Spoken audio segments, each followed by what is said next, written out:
Well, hello there, Missouri. Pull up a chair, preferably one that hasn't been focus grouped in Silicon Valley, and let's have a little heart to heart. Let's talk about Missouri Amendment 4, or what I like to call when California money meets Missouri dirt roads. Now, I know nothing gets the blood pumping like process reform, right? It's basically the Super Bowl of paperwork. But stick with me because buried under all that boring language is something actually important. Who runs Missouri? You? Or whoever can afford a marketing campaign big enough to make your thinking your own thoughts. Let's look at the greatest hits: medical expansion, marijuana, abortion, sports betting. Every one of those passed with just over 50%. Actually, 50 point something. Half the state plus a whisper. And guess where that whisper comes from? Ah, yes. Kansas City, St. Louis, Columbia, the usual suspects. The places where traffic is a personality trait and political ads outnumber stop signs. Meanwhile, out in rural Missouri, folks are sitting there like, huh? I guess we live under that now. Now, I keep hearing, Pat, it's majority rule. Oh, really? Is that how we're doing constitutions now? Because the last time I checked, the Constitution wasn't supposed to be a Yelp review where 50%.1 says it's a great experience. It's supposed to be, I don't know, stable, hard to change, widely agreed on. But no, today it's more like, we've got a catchy slogan, 40 million in ads, and 3 celebrities. Let's rewrite the state constitution by November. And while we're at it, let's talk about that money, because some people act like these campaigns are bake sales or PTA meetings. Yeah, sure. Just a bunch of concerned moms writing 6-figure checks between soccer practice and book club. No, we've got national organizations, corporate money, out-of-state strategists, and ad campaigns polished so smooth you could use them to wax a Corvette. And where do they aim all this firepower?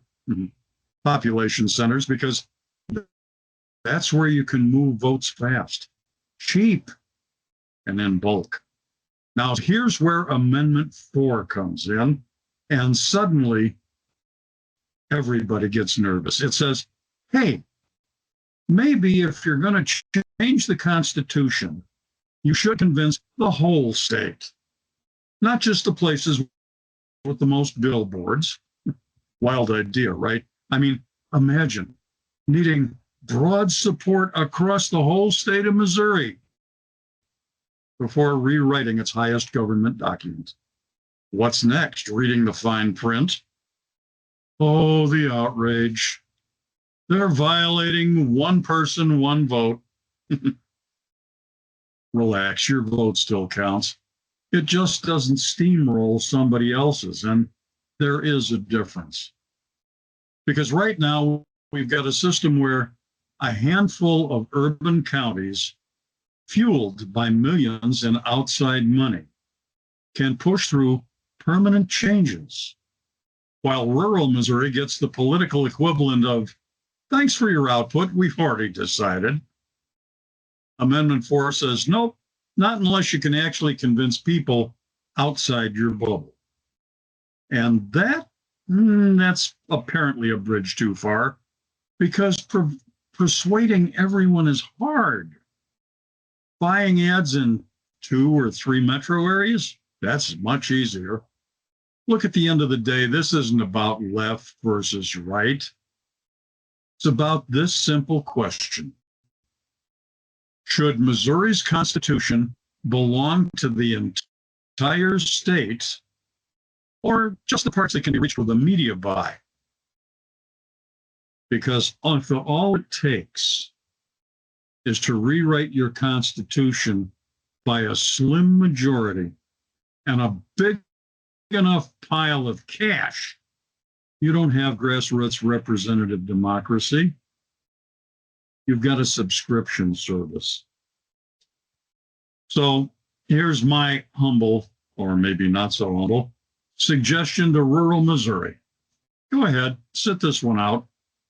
Let the ad agencies in Manhattan and the consultants in DC handle it. I'm sure they've got your best interests at heart right after they finish slicing up the state next door. Skip the vote. Stay home. Maybe fix a fence or two.